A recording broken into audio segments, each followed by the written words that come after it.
So it's important to recognize that what you feel shame around is not natural per se, is not even objective per se. It's extremely specific to a form of culture and values that you were raised in that you may no longer agree with.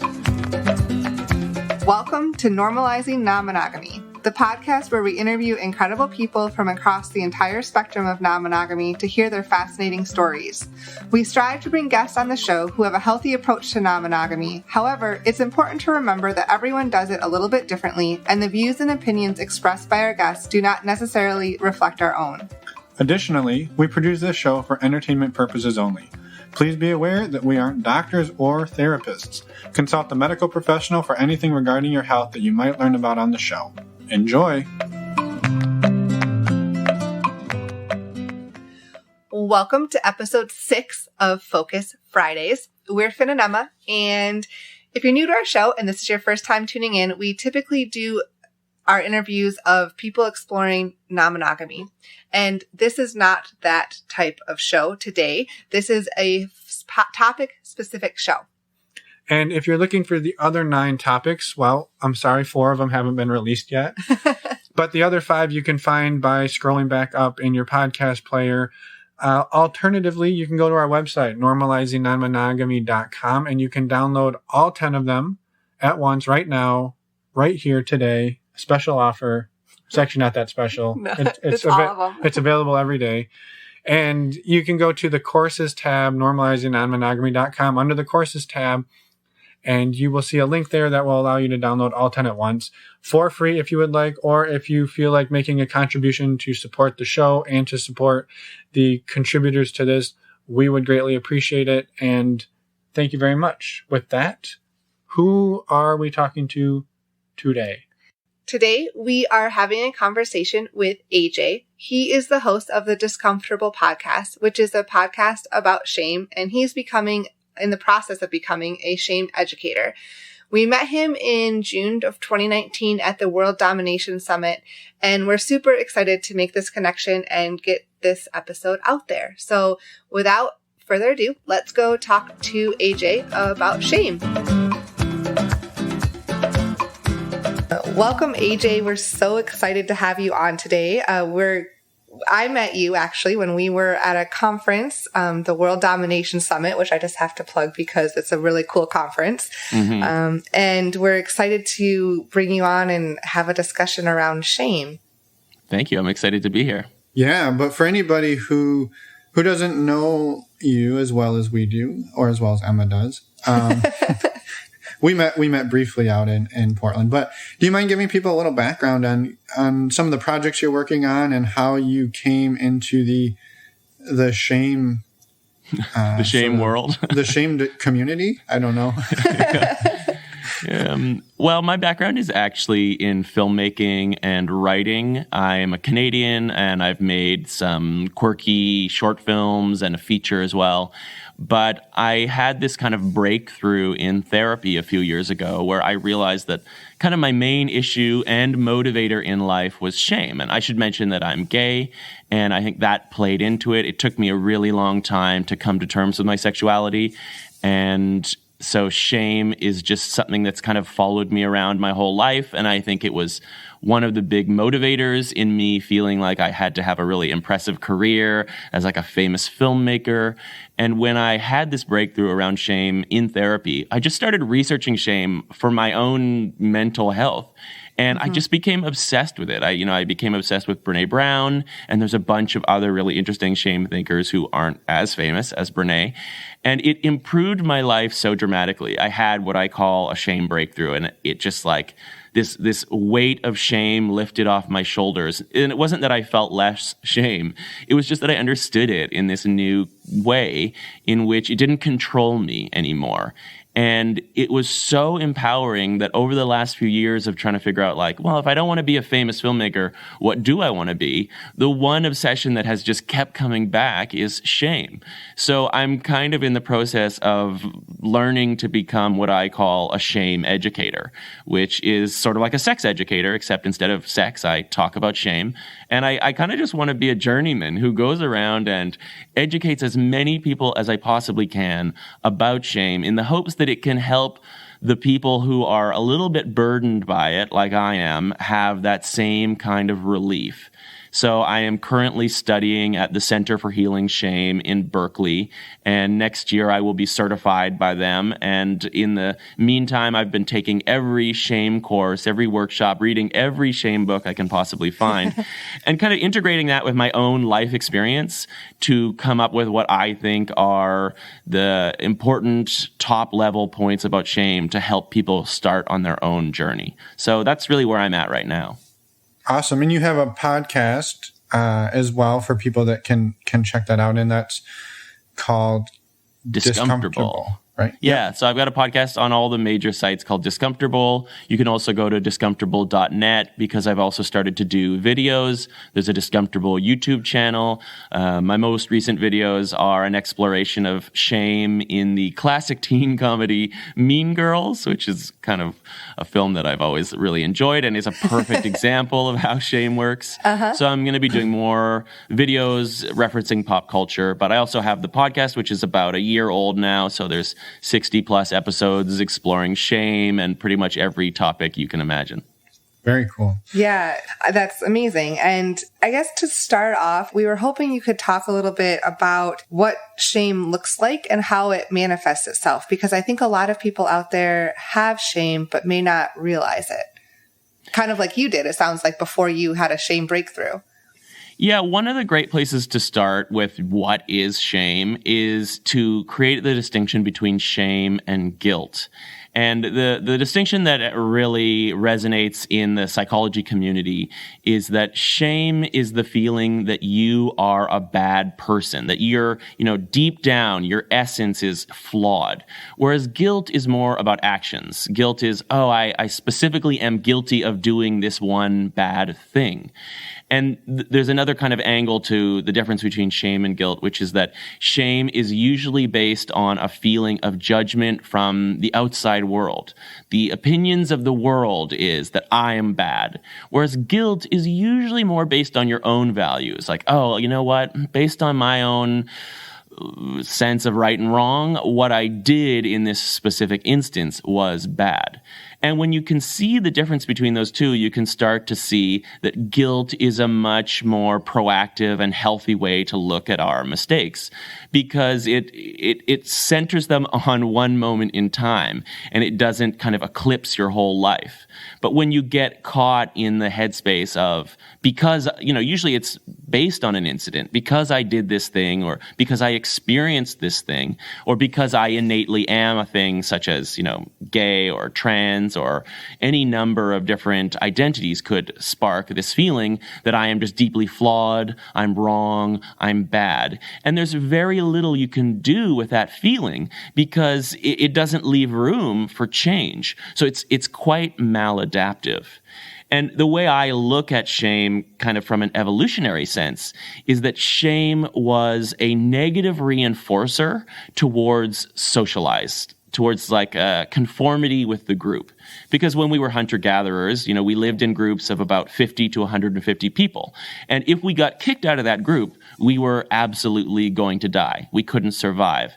So I think the social norms of that group were reinforced positively through feelings like love and connection and belonging. It feels so good to fit into the group. But if that wasn't working, there was the negative reinforcement of shame, which was most effective to stop you from even making a mistake. You knew that if you crossed the lines of what your culture said was right and wrong, you would feel this awful feeling of shame. And it was equated literally with death, because if you broke these rules, you might be rejected and die. So shame is built in to kind of keep us within the group and to keep us alive.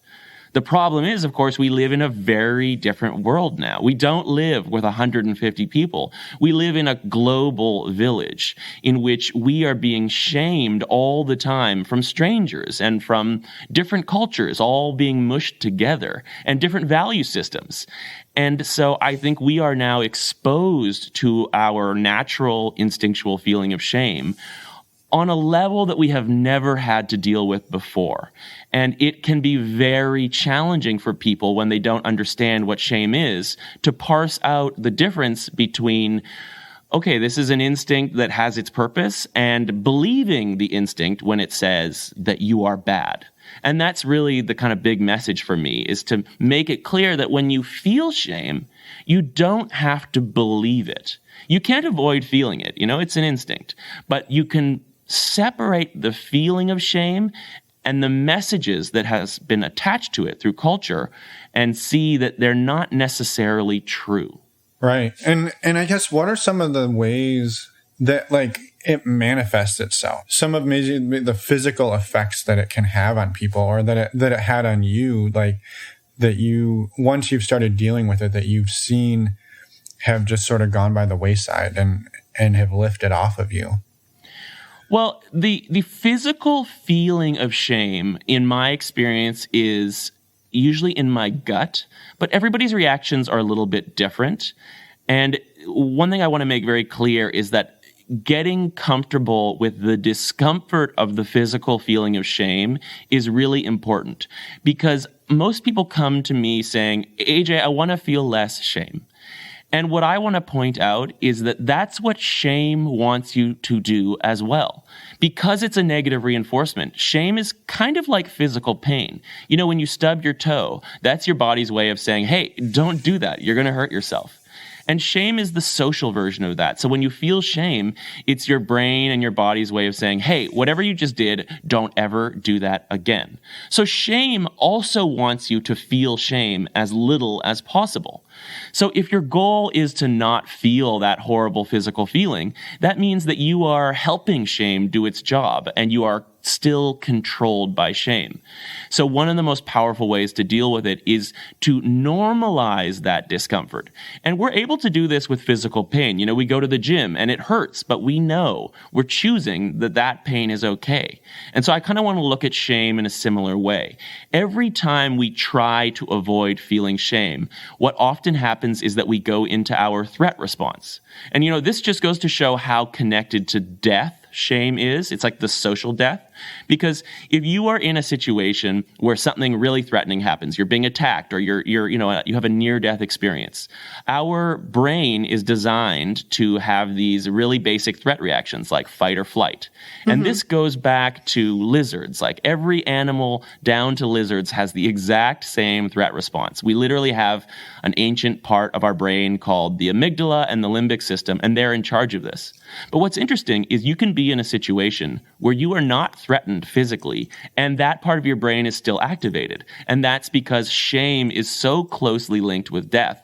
Social rejection is linked to death, such that often, instead of feeling shame in your gut, you will immediately transfer it to your limbic system, and then you are in fight or flight. And some people will call this being emotionally hooked or being triggered. And again, it can feel different for different people, but the kind of basic feeling is your heart starts pounding, your face gets flushed, your throat gets dry, and it feels like you're going to start crying, which isn't actually tears. This is like part of your threat response to activate your body, get you ready for quick action. And the downside of your threat response is that it actually shuts down your prefrontal cortex, which is the most evolved, most recent part of the human brain. It's where logic and compassion and our values are all stored. So the problem is we don't want to feel the horrible guttural feeling of shame in our gut. So we switch over to our threat response as a kind of defense mechanism, but then we lose our logical brain. So the reactions that we have to shame are almost always outside of our value system, outside of our integrity. And there's a kind of classic pattern to our reactions. There's the fight response, which is like attack, which means literally you might become violent because of something that you experience as shaming. But probably the most common version of our attack response is what I call the shame back. We take the shame that we perceived this person or situation as having made us felt, and we push it right back on them. We want them to feel that exact same pain. Another reaction is flight, which is usually literal. We just want to leave. We're just stand up and waltz out or slam the door, something like that. But it can also be a more kind of like a move away from authenticity. And that's where you get into something like people pleasing, which is another common reaction to shame. Oh, I'm so sorry. I'm so stupid. It's all my fault. Like, don't even listen to me. I'm the worst. And that's not authentic either. That's us kind of, it's the human version of an animal showing its soft underbelly and saying, look, I'm subservient to you. I am your slave now. And then there's other reactions, and I think this is really common, is just denial, where we just pretend like, I'm not feeling shame, I'm feeling fine, everything's okay, let's not talk about this anymore. Or there's even rebellion, which is a kind of form of denial where instead of being controlled by shame, where you do everything in order to avoid feeling shame, it's kind of the opposite. When you feel shame, you attack it and you do whatever it is that makes you feel shame. So you're just as controlled by shame, but in an inverse way. If I feel shame about using curse words, then I'm going to use more curse words to try to prove to myself that I'm not controlled by shame. So there's all of these really interesting reactions, and one of the best ways to start to kind of understand when you're in shame is to get a sense of what your body feels like when you get emotionally triggered. Some people feel it as they become really warm, or they become really cold, or they have like a tingling in the back of their neck. But if you have, that pounding heart rate and that flushed face and the like watery eyes, and there's no physical threat to be seen, that's a really good indication that you're experiencing shame, but instead of feeling it directly, you have transferred it to your threat response. So these somatic experiences are really important in understanding when you're in shame and in getting over that shame. Yeah, well, that's fascinating, and I think it maybe brings up the question then, like, what are some of the healthy ways to confront it? Because when you were early on talking there, one of the things that you said was the best things to do is start to get comfortable with the discomfort. Right. And that I can almost see that as the fight response, which is like just sit in that discomfort. But I guess that's easier said than done, right? Like what are some of the ways that you have found that allow you, like, some strategies to sit with that discomfort and be comfortable with it? Mm-hmm. I mean, a big help for me has been mindfulness and meditation.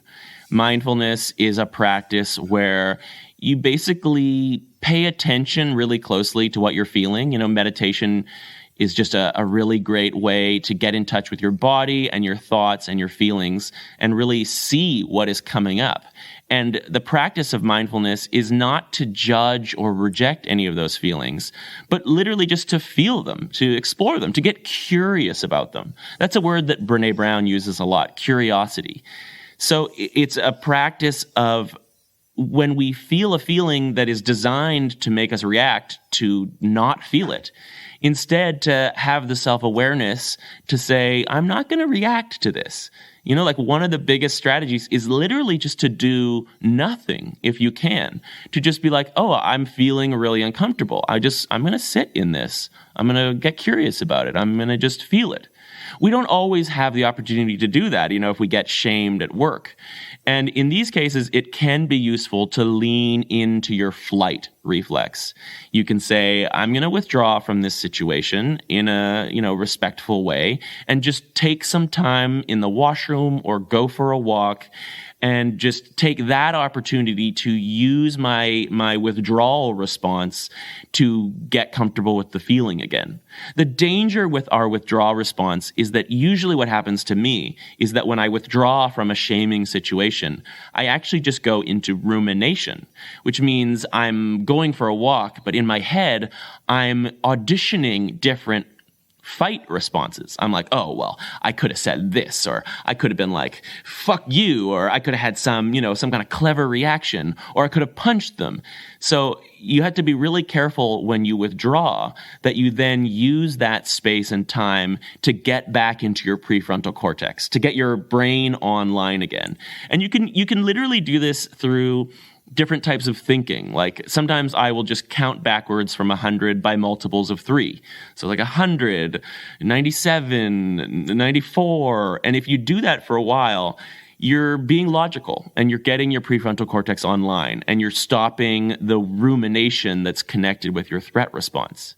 You know, when I'm not in my threat response, I don't wish ill on anyone. So if I find myself, you know, wishing someone would, you know, suffer or feel pain or be punished or wishing to be above them or better than them, I'm always like, okay, I'm probably kind of operating out of my threat response. And it's a good sign that I need to try to get more logical thinking happening. And once I have that logical thinking happening, I'm then in a place to react to a shaming situation from my integrity and from my values, and not from a place of punishment or domination, which is really connected to survival and our you know, limbic system threat response. So it's really about creating space and using that space wisely. And it's about noting when you're in your threat response so that you don't lean in any of those predictable reactions. If you find yourself wanting to shame them back, or wanting to people please, or going into kind of a denial about it, that's a really good sign that you don't want to lean into any of those directions, because that means you're leaning into your threat response. So as you can see, it takes a lot of self-awareness, and that self-awareness, I think, really comes from mindfulness and meditation. That can be a great place to build your self-awareness about what you're feeling in an accepting, non-judgmental way. But it's an ongoing practice. Yeah, and it takes practice. That's the key, right? Like, absolutely. You're not going to get good at it overnight. Yeah, and I think something to maybe restate again is that difference that you made early on between guilt and shame, which is the things that you're being potentially shamed over are things that you don't think are necessarily wrong. It's exactly. You're doing something, or you are something that you think is right, and that somebody else or society as a whole has determined that's not the way we do it. That's not what people like us do. And that's what you're feeling. It's not like, oh, I did a wrong thing. They often mix together, shame and guilt. I almost always feel them at the same time. You know, I look at a mistake I made, and I'm like, actually, yeah, I think that's a mistake. But then there's also the shame angle where I'm like, because I made that mistake, I really let everyone down. They all hate me now. I'm a bad person. And it's really important to try to separate those two so that you can look on the guilt side and say, okay, I'm going to learn from this and I'm going to change and grow. Yeah. And then the thing about shame that's really interesting, as you just pointed out, is that it's an instinct that's built into us, but the instinct of shame has no content. So we're born with this sponge called shame, and it looks out through our eyes at the world, and every time it experiences disrespect or rejection or scorn, you know, especially from our parents or from people close to us, it remembers those moments and it tucks them inside the sponge of shame. And then in the future, when you encounter situations like that, shame appears. This feeling in your gut appears that's basically saying, don't do that. Don't even consider that. Don't even go down that road, because you are in danger of being kicked out of the group. The problem is, when you're an adult, you might not agree with the way that your parents or your culture shamed you. I certainly don't. I was shamed deeply around gayness. You know, like when I was growing up in the 80s and 90s, it was really not a thing, you know, like every kid made fun of every other kid for being gay. And even my parents, I sometimes heard say disparaging things. So the sponge inside of me arbitrarily absorbed the message, don't be gay. But then when I decided it was okay to be gay, that conditioning remained, and you may not be able to get rid of that conditioning. That's why I think it's so important to be comfortable with the discomfort of feeling shame. So when I am holding hands with my partner and someone gives me a look that looks sort of judgmental, I'm still going to feel shame, the feeling in my gut, even though I am okay with being gay. And I have done a lot of work to feel that and say, okay, of course I'm going to feel this. It's my natural instinct to someone looking at me negatively surrounding an issue of homosexuality, which was, you know, conditioned into me. But I'm going to separate that from the beliefs that pop up. Oh, well, I'm bad. I'm dirty. I'm wrong. I'm sinful. I'm going to create a separation so that the feeling is just that. It's just a feeling. And any of these beliefs that pop up, I'm going to use my integrity and my values to say, I disagree. It's when you combine the gut feeling of shame and its messages and keep them in one ball that they kind of overpower you. You know, the messages feel so true because they're accompanied by this really unpleasant physical feeling. So it just feels almost like God's wishes. Like, of course this is bad. Like I looked at the shame that came up around being gay as real. Like I assumed everybody felt shame about gayness because it was almost like natural, but that's not true at all. There's other cultures that don't have shame around homosexuality, and those people's shame sponge has arbitrarily absorbed completely different values and messages. So it's important to recognize that what you feel shame around is not natural per se, is not even objective per se. It's extremely specific to a form of culture and values that you were raised in that you may no longer agree with. And someone else's culture, they might feel shame about something that you think is ridiculous. They might feel shame about spitting, So it's really understanding how arbitrary it is that you start to see that you can liberate yourself from it without being able to necessarily liberate yourself from ever feeling it. Do you find that admitting the guilt out loud helps decrease the shame? I find admitting the shame out loud helps decrease the shame. When I'm in a situation where shame comes up, I now, when it's appropriate, say, oh, you know what? Shame just came up for me. And I unpack it with my friends a little bit. I'm like, you know what? You sent me that text and I didn't know what you were saying. And I suddenly felt shame because I felt like you were mocking me or judging me. So I'd love to just get some clarity around, what did you mean when you said that? And almost more often than not, I'll discover that I misinterpreted what they were saying. Because another, survival instinct we have is this negativity bias, where we look at the world and we see the worst possible explanation because that's the safest way to live. Our whole brain and shame and apparatus is designed for survival, not for contentment or happiness. So when I get an ambiguous text, my negativity bias is like, oh, well, they're mocking me. Oh, they hate me. Oh, I probably did something really stupid. Yeah. And it's important to be really just honest about that kind of stuff so that you can get clarity around what they did mean. And if it turns out that they were mocking me, by being honest about it, I'm in a place to decide for myself whether I agree with them. I might be like, okay, I see why you mocked me. What I did was kind of stupid. Yeah. Or I could be like, I appreciate your point of view, but I disagree. I'm not regretting what I said or did. And I'm sorry that you mocked me for it, but I stand by it. It just allows you to have so much more control and integrity when you can name these things and when you can voice them. And when you talk about shame, it really does lose a bit of its power depending on how people react. One of the antidotes to shame is empathy. So if I talk about my shame to someone who I really trust and they say, oh my goodness, AJ, I totally know that feeling. Boom, the shame is gone. Because shame is this external feeling. It's interrelated to other people at all times. You never feel shame in a vacuum. If you're feeling shame alone, it's because you're imagining other people's judgments, scorn, disrespect, rejection, opinions. It never happens in a vacuum. And so if you're around a group that instead empathizes, that says, hey, that's totally normal, you're still belonging, then the shame evaporates. So Brené Brown says that shame is fueled by secrecy, silence, and judgment. So if you can bring it out in the open and have it see the light of day, especially if you can get some empathy, that's a really big way to get over it. But as you'll note, empathy also means that you need someone else to give you that empathy. And so I think when you can't get that, it's important to have self-empathy and self-compassion and self-love.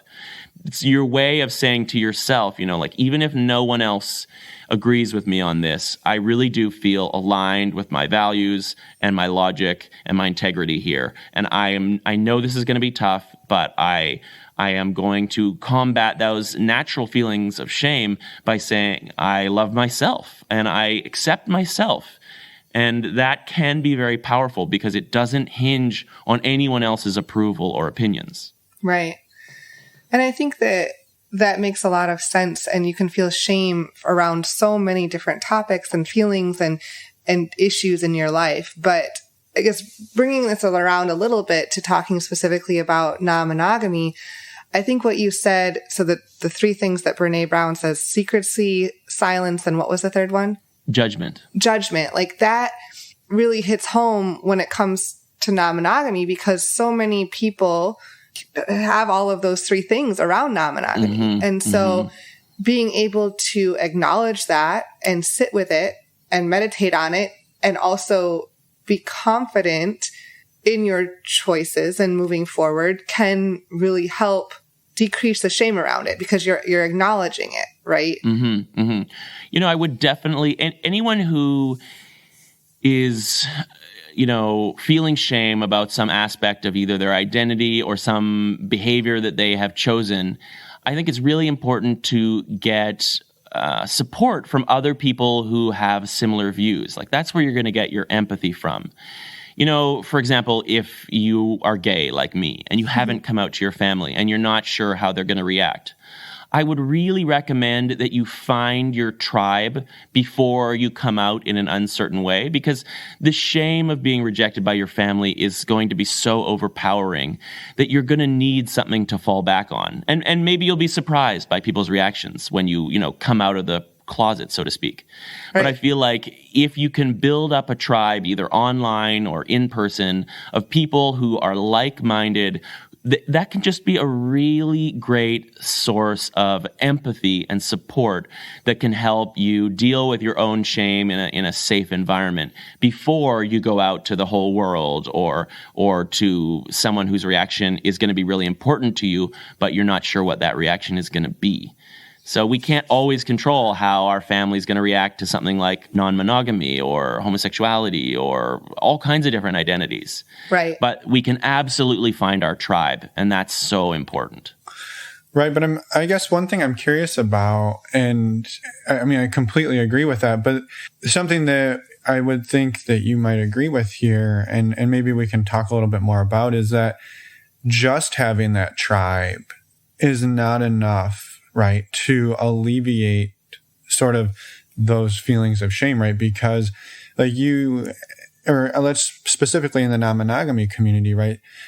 A lot of us hang out with tons of other people who are swingers or poly, but we still feel shame from outside of that community. Much like, for you being gay, right? You had probably lots of friends who were gay and you went to gay bars, but there was still like the outside community. Like it wouldn't be fair for us, right, to say like, oh, well, you have gay friends. Why do you don't need the rest of the world to think it's okay? And I think that's something that people struggle with, is like, okay, well, we have this community, but outside of this community, that's where the shame is coming from. Like, I can't talk about it with people at work because I might get fired, or I can't talk about it with my kids or my parents because they're not going to understand it. And I think that sort of just realizing that the community is amazing, but the shame comes from outside that community.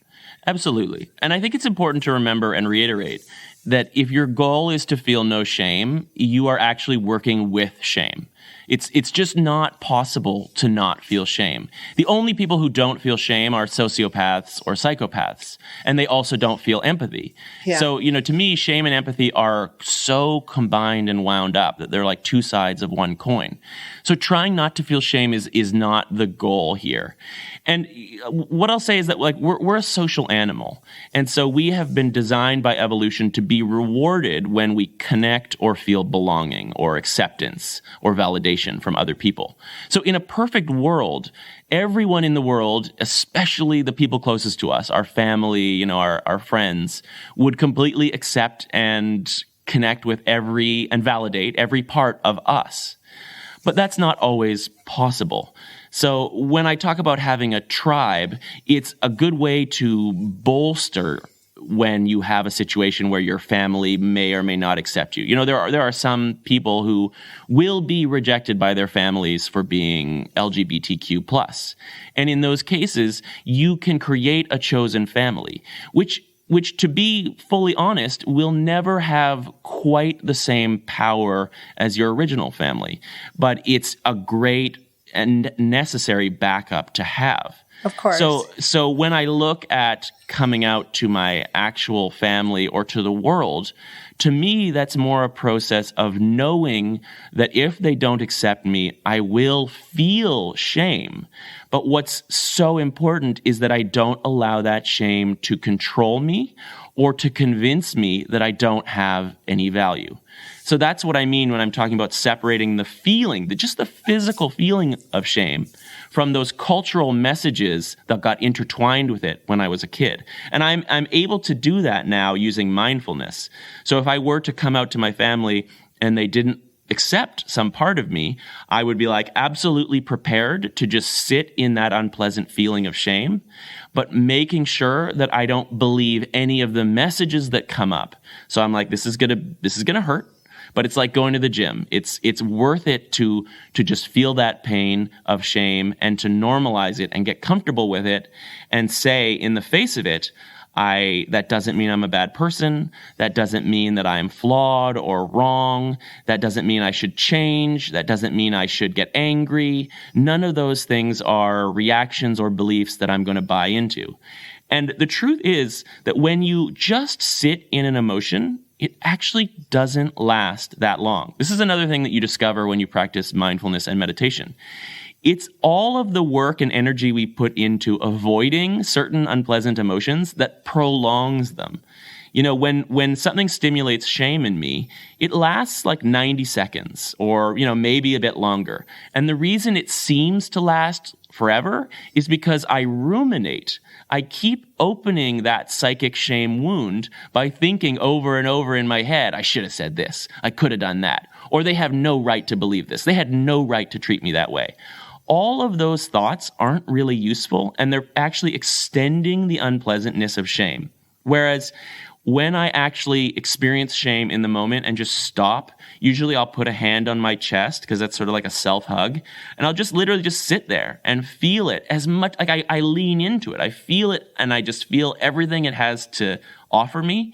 And within like a minute or two, the shame as an emotion is like, thank you, you've heard me, I'm moving on now. And then on the other side of it, my prefrontal cortex comes back online because I did not lean into my threat response. And I am then able to be really empowered and decide how I want to react. So it's actually by embracing the discomfort of shame, by leaning into it without ruminating, that you can get through it to the other side much more quickly. Oh, that makes perfect sense. And very well said. It's like you teach on the subject. I mean, and this is true for all uncomfortable, like anger or sadness. If you're not ruminating and reopening that kind of like whatever is stimulating that emotion, it passes very quickly. It's actually really surprising. That can be applied to jealousy too. Yeah, you're telling yourself a story that yes, the other person or the other people they're doing this to you, or they did this intentionally, and you create a narrative. Shame internally wants us to reject shame. And so we do that, but that elongates shame and keeps us under shame's control. What shame doesn't want us to do is to just embrace it and say, thanks, buddy. But I have to reiterate that when you embrace shame and love it and accept it, that you are not listening to its messages. It's like shame. I think of shame as a pathological liar, but it's a pathological liar who loves you and is trying to help you. And so I love that pathological liar back, but I don't listen to anything that pathological liar tells me. I'm like, I'm not going to listen to what the words that are coming out of you, but I'm going to feel you and your presence until you're ready to go. Yeah. It's like the acknowledgement. Yes. Yeah, exactly. Acknowledging it. And getting curious about it and confronting it. Yeah. But, when you're in rumination, you can usually tell because you'll usually also be in your threat response. Your heart will be pounding. Your brain will be moving a mile a minute. And another sign of rumination is when you're answering questions that aren't yours to answer. I call it the cynical psychic. It's when rumination pairs with your negativity bias such that you're like assuming that you know what they were thinking, or that they were upset at you. You're deciding, oh, well, obviously this person hates me, and this person was probably trying to do this to me, and they were probably trying to control me. Anytime you're, in that mode where you're thinking you can answer what someone else is trying to do to you, you're probably ruminating and you're probably making it worse. I would say if it's a really close relationship that's important to you, that you, as quickly as possible, go up and get clarity. You'd say something like, this is the story I'm telling myself. And this comes from Brene Brown. This is the story I'm telling myself. Is there any truth to that? And almost always they will clarify, like, no, you're misinterpreting it. Your negativity bias has had a field day with this situation.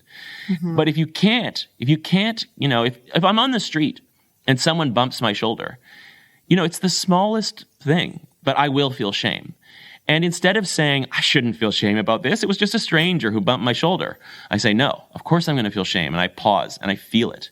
And then on the other side of it, I'm free to just go on with my day and forget about it and never think about it again. Because to think about it again, given that that person isn't there to talk about it with, did you mean to bump my shoulder? Did you do it on purpose? Were you trying to intimidate me? None of those questions can be answered. So thinking about it again is rumination, and it is going to extend the problem.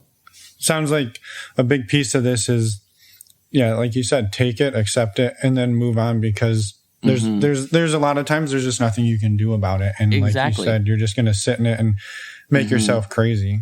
There's the moving on where we say, I shouldn't feel shame about this because it's nothing. I don't know what their intention is. And that will extend it. And then there's the moving on where you say, of course I'm going to feel shame about this. I accept that shame, and I'm now going to move on. That's the one that's the most useful.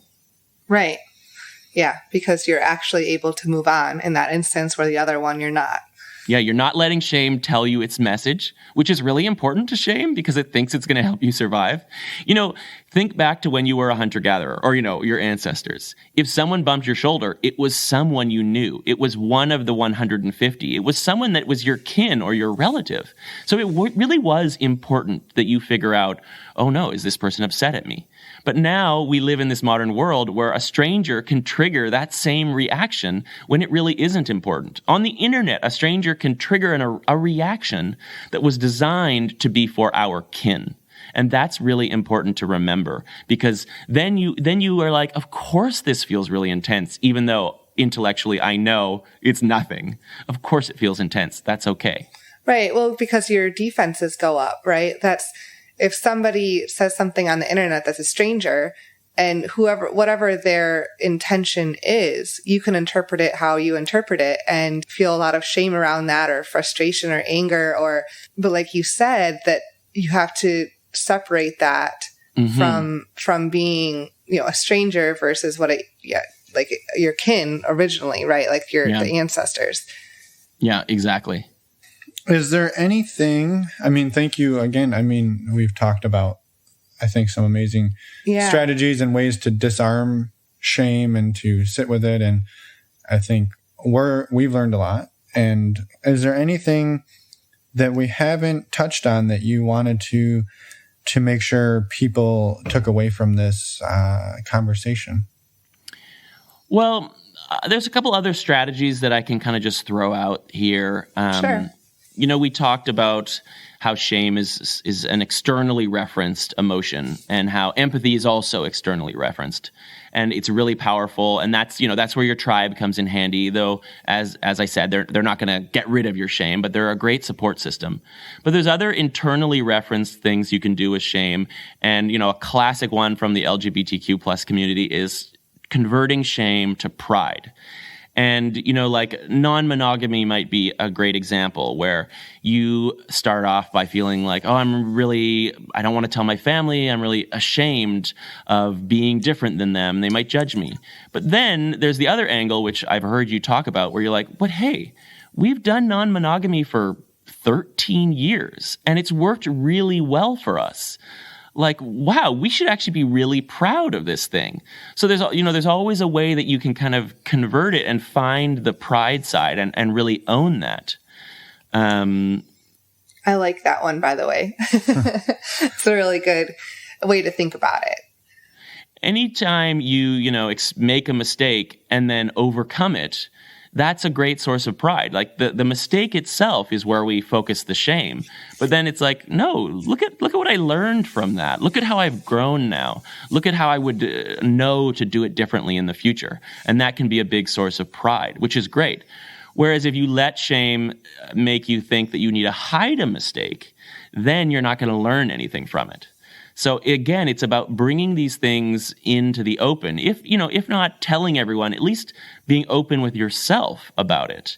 Oh, I'm feeling shame. I really want to get curious about this. I want to look into it. And, sex and non-monogamy, sex has got to be one of the biggest sources of shame in every culture of the world. I mean, it's such a powerful force. And I feel like I am still coming to terms with the shame that I kind of absorbed as a child around sex. In my mind, sex was just as bad as illegal drugs. That's like really how powerful it was to me. Yeah. And so I think we have to have a lot of self-compassion for ourselves around how scary and uncomfortable it is to be open about this stuff, and to just recognize that we're up against a cultural force that goes back for centuries. And it's something that we can actually be proud of, that we have even had the strength to overcome it, even just secretly, in a non-monogamous relationship that we don't want to talk about. That's a really big step. You yourself have liberated a bit of yourself from the power of culture. And so I would always try to focus on the pride side of how you have liberated yourself, or grown, or learned, or overcome even. You survived even something really difficult. Yeah, which I think is super difficult to do sometimes, right? Especially if you're dealing with something that society thinks is wrong, and that if you make a mistake, like you were supposed to, like you should have failed because you weren't even supposed to be trying that, right? Like if you're in a polyamorous relationship and you break up, well, obviously you aren't supposed to be doing it that way, right? But if you're in a monogamous marriage and the marriage fails, it wasn't monogamy's fault. Right. And so it's those cultural norms around it, right? It's, well, of course your polyamorous triad failed. That's not what we do.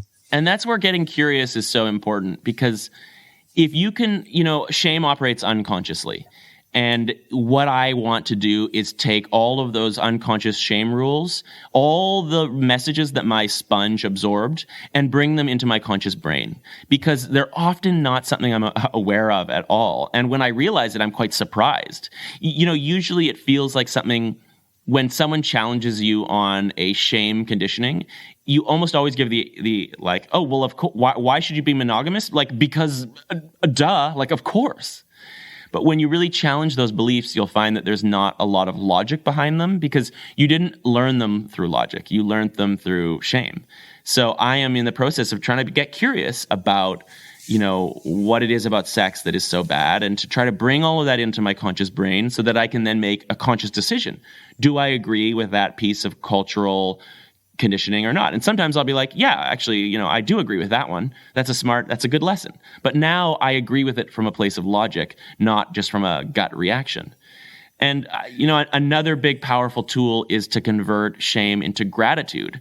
I had a lot of shame, and I still deal with a lot of shame around homosexuality. But I am so grateful for the challenge and for the view of the world that being gay has given me. It's been a struggle, and it was traumatic as a child. But it made me more powerful now. It made me more self-aware. And it gave me a view on the world that very few people have, where I can see cultural norms. I can see them and be like, well, that's not true, because I'm gay. I'm completely different, and I'm fine. So that's another thing that you can look at the shame of non-monogamy, but you can also be grateful for all of the insight that it has given you. Like, wow, it's been a challenge. It's been shamey at times, but it has taught me so much, and it has shown me a side of the world that a lot of people don't see. They don't know that that option even exists. So gratitude is like kind of a flip side to pride that can be a really powerful internal way to convert shame. Right. With anything in your life, right? Like anything that Absolutely. you feel that was difficult or is difficult or challenging in your life, flipping it and saying, well, you know, I'm so grateful that I was able to experience this in my life because I wouldn't be the same person without it. Mm-hmm, mm-hmm. You know, even something traumatic at a certain point when you've worked through it and you've recovered from it, there's a moment, I think, where you say, you know what? Like, I'm grateful that I experienced that. I'm not grateful that this person did this horrible thing to me, or, you know, I'm not grateful for the pain per se, but I'm grateful at my own resilience. Right. Well, and get back to the pride thing. You know, I'm proud of how I handled it or how I was able to move past it or deal with it in whatever way that looks like. Yeah, exactly. And you know, in the queer community, being proud and having a pride parade is very much tied with bringing it out into the open. Like a parade, that's a perfect example of, I'm going to talk about it. I'm going to share it, you know, because we are a social animal, and being seen is what makes us feel the most amazing feelings that a human can feel. It's just because we're social. Right. So, you know, I actually think that oftentimes shame says, hide yourself so that you can fit in.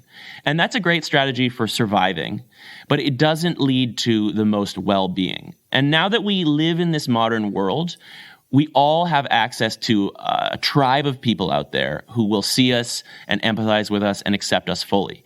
And I want people to find that tribe and to lean into it, because that is the way our evolutionary process has designed us to feel the most pleasant feelings.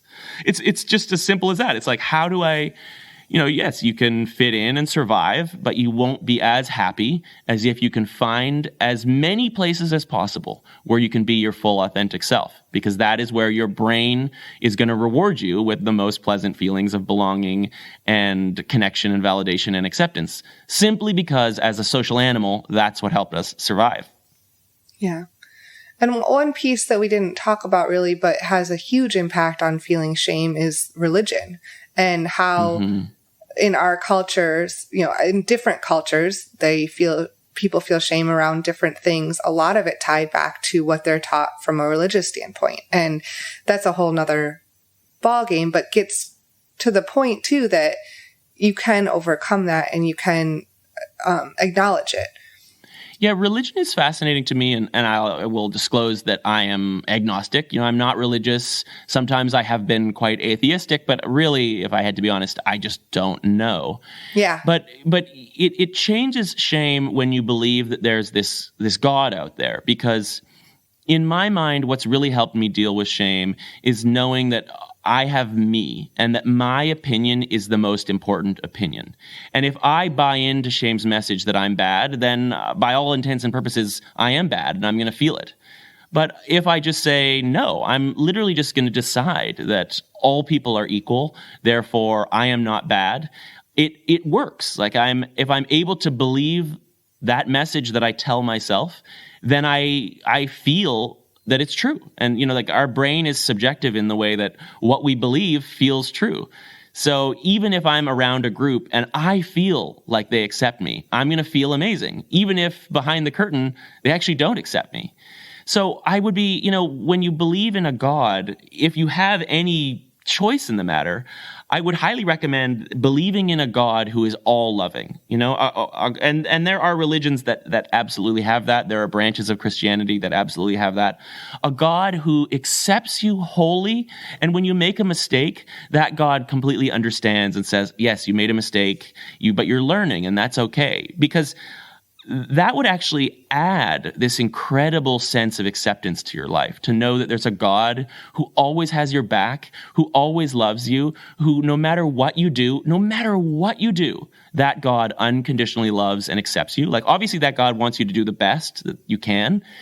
If you truly believed that, that would be an extremely powerful counter-shaming mindset.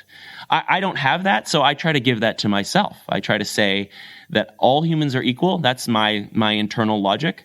Therefore, I am neither bad nor better than anyone else. And I use that internal logic to always keep myself from buying into shame's message when it pops up that I'm flawed or bad or disgusting or evil. There's just like endless words that play into shame's message.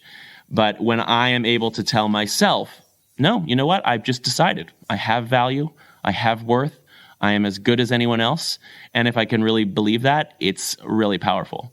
But if you buy into the religious message that God is judging you, that there's a mistake you could make for which God would abandon you, then you're in it's like shame on steroids.